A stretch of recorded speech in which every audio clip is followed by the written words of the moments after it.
என்ன பண்ண சார்? அவன் என்ன சார் பண்ணியா? இல்ல சார். என்னப்பா? என்ன சார்? என்ன?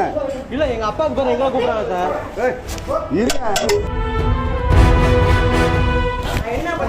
இல்ல சார், எதுக்கு சார் எங்க அப்பா கூப்பிடுறாங்க? என்ன சார் சட்டை பிடிக்கிறீங்க? ரொம்ப பச்சிருக்கேன் பாருங்க. மதுரை மாவட்டம் அலங்காநல்லூரில் கடந்த மே மாதம் தந்தை எங்கே என்று கேட்டு அவரது 2 மகன்களை காவல் நிலையம் அழைத்துச் சென்று போலீசார் மிரட்டுவது போன்ற காட்சிகள் தற்போது சமூக வலைதளங்களில் பகிரப்பட்டு வருகிறது. இது தொடர்பாக விசாரணை நடத்த உத்தரவிட்டுள்ளதாக மதுரை மாவட்ட எஸ்பி தெரிவித்துள்ளார். சார் நான் என்ன பண்ணேன் சார்? அவன் என்ன சார் பண்ணியா? இல்ல சார். என்னப்பா? என்ன சார்? என்ன? இல்ல எங்க அப்பாவுக்கு பேர் எங்களை கூப்பிடுறாங்க சார். இல்ல சார். நான் உங்க இந்த பையனோட அண்ணன். இல்ல சார், எதுக்கு சார் எங்க அப்பா கூப்பிடுறாங்க? என்ன சார் சட்டை பிடிக்கிறீங்க? ரொம்ப பச்சிருக்கேன் பாருங்க. இல்ல சார், எங்க அப்பாவுக்கு ஃபோன் பண்ணுங்க சார். என் பேர் தான் இருக்கு.